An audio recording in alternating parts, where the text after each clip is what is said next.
Every great action film carries a signature, that unmistakable rhythm between chaos and control, between risk and precision. But in Hollywood, not every signature belongs to the hand that wrote it.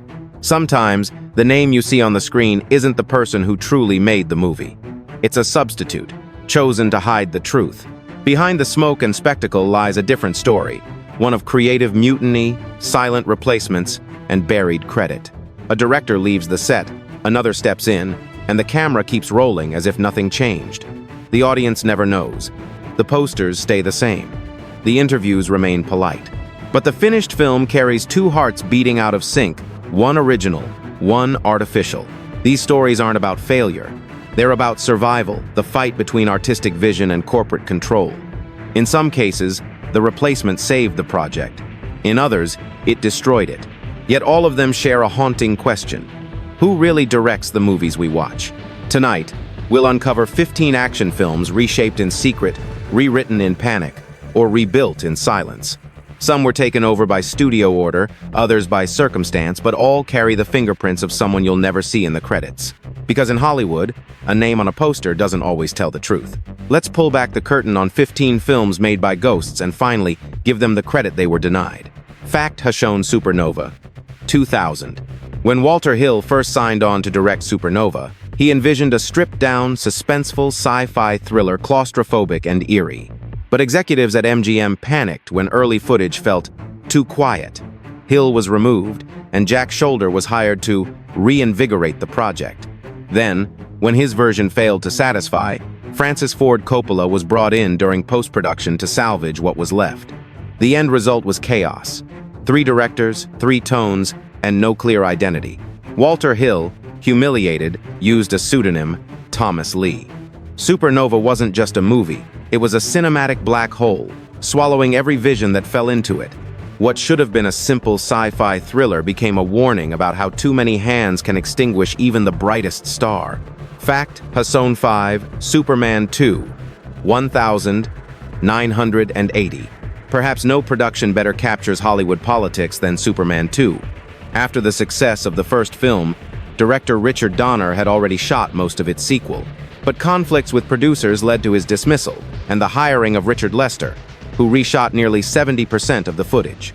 Donner's mythic grandeur gave way to Lester's lighter, more comedic tone. For decades, audiences assumed they'd seen the director's true work until 2006, when the Richard Donner Fact #2 Intent to Kill, 1992. Intent to Kill began as a focused police thriller, a story about corruption and obsession. But the production took a sharp turn when the studio decided it needed more action. A second director was brought in to film high-intensity sequences, while the original handled dialogue and character drama. The result was chaos. 2 styles clashed, noir shadows colliding with explosive gunfire. Perhaps no production better captures Hollywood politics than Superman 2. After the success of the first film, director Richard Donner had already shot most of its sequel.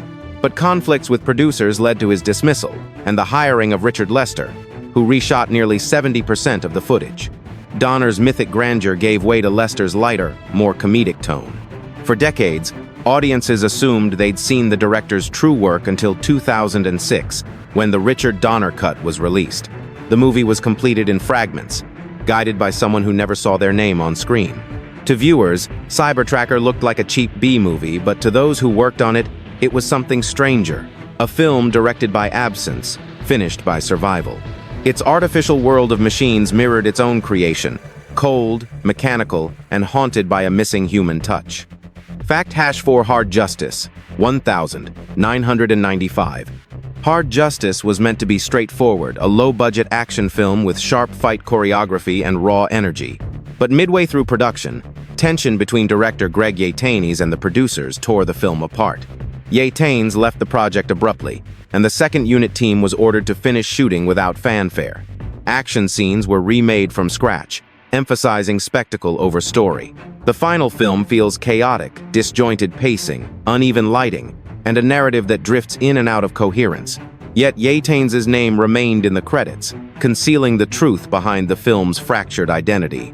Hard Justice became its own metaphor, justice undone, the director erased.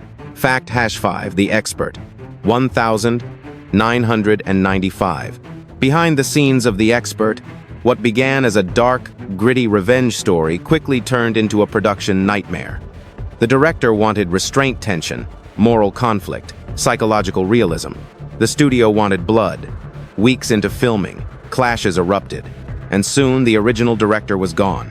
A new team stepped in, led by second-unit filmmakers who reshot nearly half of the film's action scenes. When The Expert was released, the final product felt like two movies spliced together, one somber and reflective, the other loud and hollow. The shift was never publicly acknowledged, but insiders whispered the truth. The Expert had been hijacked. It wasn't a film completed, it was one rewritten by force. Fact 16. Catchfire, 1990. When Catchfire arrived in 1990, the audience saw Dennis Hopper's face, but not his fury. He had started the film as both star and director, determined to craft a tense, emotional thriller. But midway through post-production, the studio took the project away from him. They ordered new edits, added reshoots, and softened the film's tone to appeal to wider audiences. Hopper was furious, so furious, he removed his name from the credits entirely. In its place appeared Alan Smithee, Hollywood's infamous pseudonym for directors who disown their work. What remained was a shell of his original vision, cold, uneven, and haunted by the ghost of the film it was meant to be. Hopper's rebellion became legend, a silent warning to every filmmaker who believes their art belongs to them. Fact #7 Exorcist. The Beginning, 2004. Exorcist. The Beginning is a story of possession not by demons, but by a studio desperate for control. Director Paul Schrader had crafted a somber, psychological exploration of evil and faith. It was subtle, quiet, unsettling, and the studio hated it. They wanted blood, screams, and spectacle. Schrader was fired, replaced by Rennie Harlan, who reshot nearly the entire movie, injecting it with explosions, gore, and chaos. What emerged was unrecognizable from Schrader's original intent. Years later, his version was released as Dominion, prequel to The Exorcist, revealing two completely different films built from the same script. Watching them feels like witnessing a creative exorcism, one filmmaker replaced by another, both trapped in the same cursed story. Fact #8 American History X, 1998. What was meant to be Tony Kaye's masterpiece became a case study in Hollywood rebellion. After completing his cut of American History X, Kaye clashed with the studio and with his lead actor, Edward Norton. Norton, believing the film lacked emotional clarity, took control of the editing process. His cut ran longer, more reflective, and was ultimately released as the final version. Critics praised it, but Kaye disowned it, furious that his vision had been replaced by an actor's. He begged to remove his name, even proposing absurd aliases like Humpty Dumpty. The studio refused. The film went on to be celebrated, but for Kaye, it was a success that felt like betrayal proof that even brilliance can come from mutiny. Fact #9 Solo. A Star Wars Story, 2018. In the galaxy of Star Wars, even legends can be rewritten. Directors Phil Lord and Chris Miller were hired to bring energy and humor to Han Solo's origin story, and they did, perhaps too much. Their improvisational approach clashed with Lucasfilm's strict script control. Halfway through filming, they were fired. Ron Howard was brought in to finish the project, reshooting over 2/3 of the film. What resulted was sleek and safe, but soulless, the edges sanded down, the risks erased. Solo became the most expensive lesson in creative control. That sometimes, in trying to please everyone, a film ends up belonging to no one. Fact 10. Justice League, 2017. When tragedy forced Zack Snyder to step away from Justice League, the film was nearly complete, but Warner Brothers saw an opportunity to change course. They wanted brighter colors, lighter jokes, a more Marvel tone. Enter Joss Whedon, brought in to reshape Snyder's dark, mythic vision into something more conventional. Whedon rewrote dialogue, reshot major sequences, and cut entire storylines, reducing Snyder's 3-hour epic to a 2-hour studio product. The result was a Frankenstein blockbuster, two visions stitched together with mismatched tones. Fans noticed immediately. Years later, their relentless campaign led to the release of Zack Snyder's Justice League, a film twice as long and infinitely more coherent. It wasn't just redemption for Snyder, it was proof that sometimes a director's ghost can fight its way back to life. Fact #9 The Wolfman, 2010. At first, The Wolfman was meant to be a slow, atmospheric nightmare, a gothic fable about grief and transformation. Director Mark Romanek envisioned mood over mayhem, texture over terror. But Universal grew restless. Romanek was replaced by Joe Johnston, a craftsman known for speed and efficiency. The production spiraled into chaos, new sets, new scenes, constant reshoots. The haunting, melancholic tone was drowned in visual effects and last-minute rewrites. When it finally premiered, The Wolfman looked magnificent but felt mechanical. Romanek's version never saw daylight, but its shadow remains in the moments of silence between the screams, where a better film is still trying to break free. Action Undone Rogue One, a Star Wars story, 2016. Officially, Rogue One belongs to Gareth Edwards. Unofficially, it's also the work of Tony Gilroy, who was quietly brought in to oversee extensive reshoots. The studio wanted a sharper pace, a more hopeful ending, and a grander finale.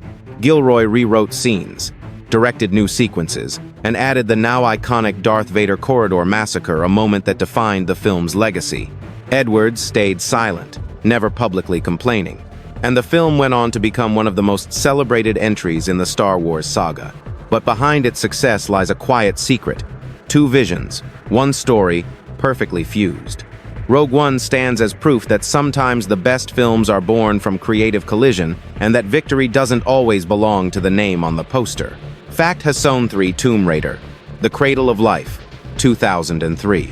The Cradle of Life was supposed to evolve Lara Croft into more than an action icon, a woman with depth, conflict, and vulnerability. Director Jan de Bont wanted to ground her world, trading mindless spectacle for a story that had meaning. But after test audiences demanded more excitement, the studio took over. The second unit crew was ordered to reshoot much of the film's action, injecting bigger stunts and faster edits. The emotional core vanished, replaced by chaos. De Bont's introspective tone drowned under the noise of explosions and CGI. Angelina Jolie did her best to keep Lara believable, but even she later admitted that the movie had lost its direction. The Cradle of Life became an example of what happens when a studio polishes a diamond until it stops shining. Action 4 The Island of Dr. Moreau, 1996. Some disasters are so legendary they become myth, and the Island of Dr. Moreau is one of them. Director Richard Stanley dreamed of a dark, surreal adaptation of H.G. Wells' novel, a story about humanity's arrogance in playing God. But just a few days into shooting, tension exploded. Stars Val Kilmer and Marlon Brando clashed with Stanley. The studio panicked, and he was fired. Veteran John Frankenheimer was flown in to take over, rewriting and reshooting almost everything. The set descended into chaos. Actors refused direction, dialogue changed hourly, and Stanley, in an act of defiance, sneaked back onto set disguised as one of the mutants. The final film was incoherent, but unforgettable, a cinematic accident where everyone lost control. Dr. Moreau wasn't just a film about madness, it became madness. Action 5 Superman 2, 1980. Perhaps no production better captures Hollywood politics than Superman 2. After the success of the first film, director Richard Donner had already shot most of its sequel. But conflicts with producers led to his dismissal and the hiring of Richard Lester, who reshot nearly 70% of the footage. Donner's mythic grandeur gave way to Lester's lighter, more comedic tone. For decades, audiences assumed they'd seen the director's true work until 2006, when the Richard Donner cut was released. It was darker, more emotional, and entirely different. The discovery felt like finding a lost relic, the version that was buried for decades beneath studio interference. Superman 2 remains a testament to the battle between art and authority, and to the idea that no vision, once born, ever truly dies. Bonus fact: Blade. Trinity, 2004. On paper, Blade.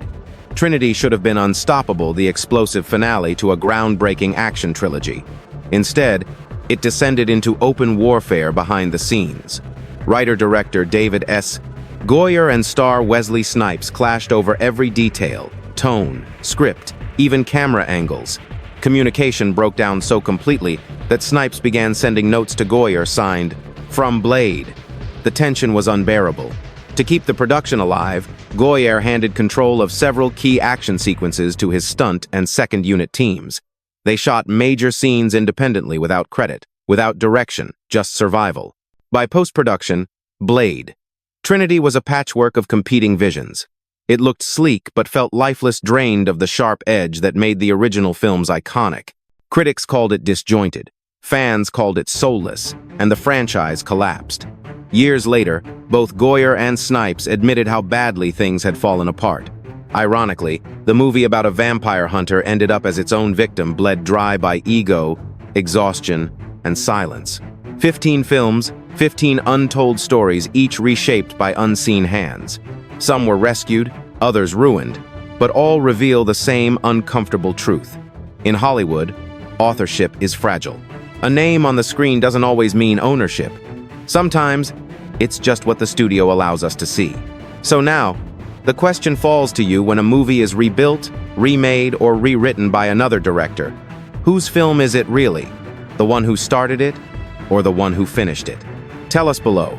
Which of these hidden versions do you believe should have been the one to survive?